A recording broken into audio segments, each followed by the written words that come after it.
नमस्कार। ओम शांति। बहुत बहुत स्वागत और अभिनंदन आप सभी का। आज 16 जुलाई 2025 की मुरली पर हम थोड़ी गहरी चर्चा करेंगे। तो आज प्यारे शिव बाबा ने हमें एक बेहद खूबसूरत एहसास दिलाया है कि जो सर्व की सद्गति करने वाला है, जीवन मुक्तिदाता है, वो हमारा पिता बना है। हम उनकी संतान है। मतलब ये एक स्मृति ही कितना नशा, कितना गहरा प्यार महसूस कराती है ना। बिल्कुल बिल्कुल, ये बहुत गहरी अनुभूति है।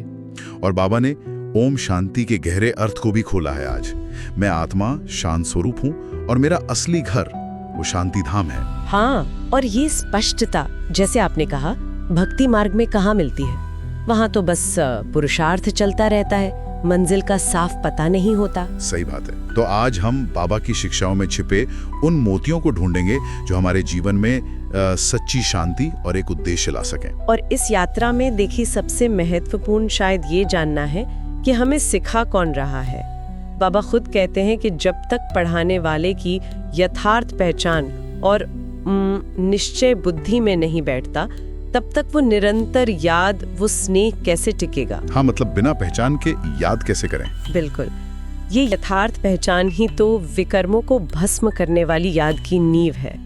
इसीलिए बाबा स्वयं आकर अपना और परमधाम का सही सही परिचय देते हैं, हमें अपनी प्रिय संतान बनाते हैं। बिल्कुल।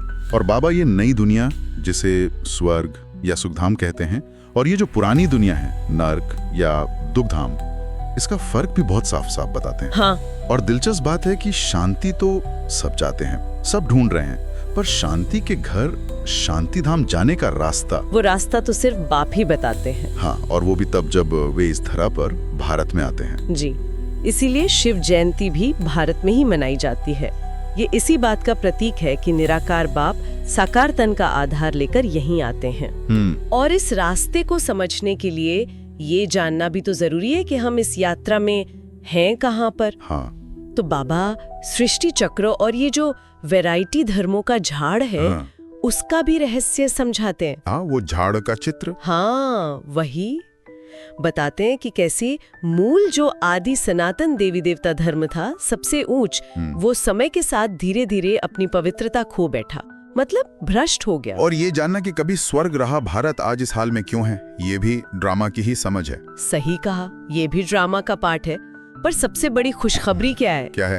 कि बेहद का बाप, हमारा सबसे बड़ा मददगार, सबसे बड़ा साहूकार, वो हम बच्चों को फिर से वही ऊंचते ऊंच पद दिलाने आए हैं। वाह। और इसी ऊंच पद को पाने के लिए बाबा हमें वो जो कहते हैं देही अभिमानी बनने की प्रेरणा देते हैं। हाँ, देही अभिमानी, यानी स्वयं को शरीर नहीं बल्कि वो ज्योति बिंदु आत्मा अनुभव करना।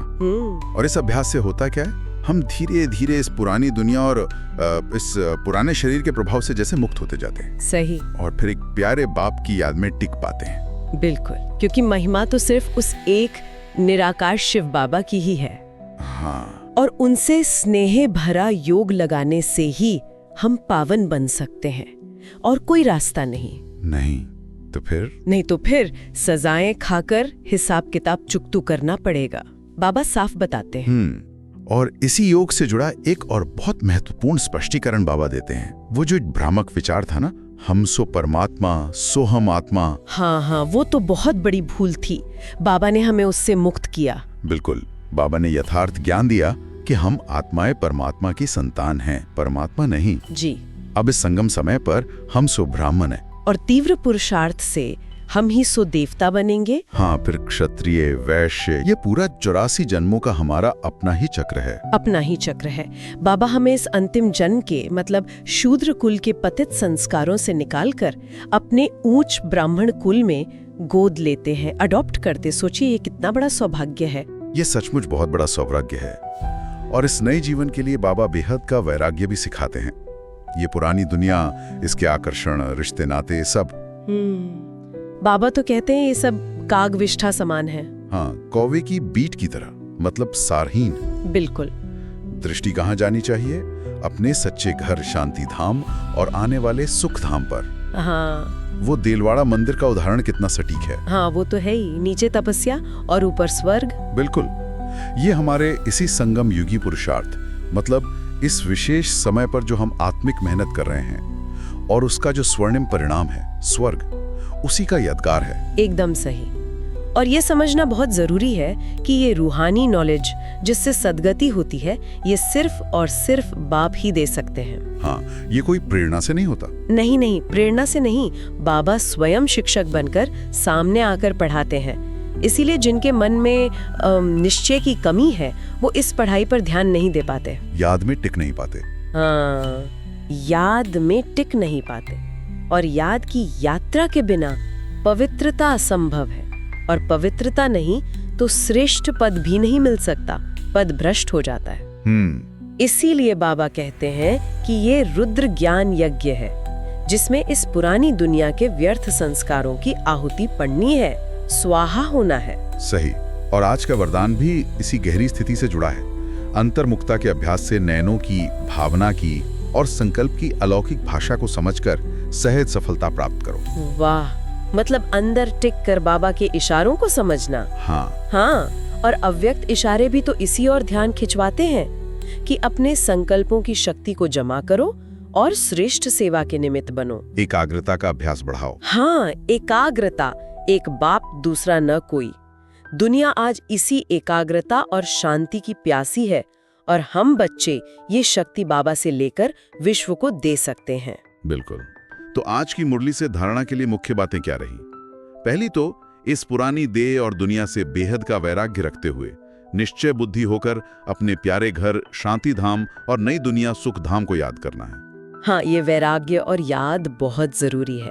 और दूसरी बात? दूसरी, हम सो ब्राह्मण सो देवता बनने के लक्ष्य को सामने रखकर तीव्र पुरुषार्थ करना है, और इस ज्ञान को पहले स्वयं अच्छी तरह समझना है, फिर औरों को भी स्नेह से समझाना है। सही। और आज का स्लोगन तो बहुत ही प्यारा, इतने हल्के बन जाओ जो बाप आपको अपनी पलकों पर बिठाकर साथ ले जाए। वाह, कितना सुंदर। ये ज्ञान और याद की यात्रा सिर्फ जानकारी लेना नहीं है, ये तो प्यारे बाबा के साथ एक अटूट, एक स्नेह का बंधन बनाना है। ये उनके जैसा बनने और विश्व कल्याण के महान कार्य में सहयोगी बनने का आह्वान है। तो आज की चर्चा के बाद शायद हम सब ये सोच सकते हैं कि बाबा की याद में रहकर कौन सा एक छोटा कदम मैं आज उठा सकता हूं जो मुझे और विश्व को शांति के और करीब ले जाए। बहुत सुंदर संकल्प। इसी संकल्प के साथ ओम शांति। ओम शांति।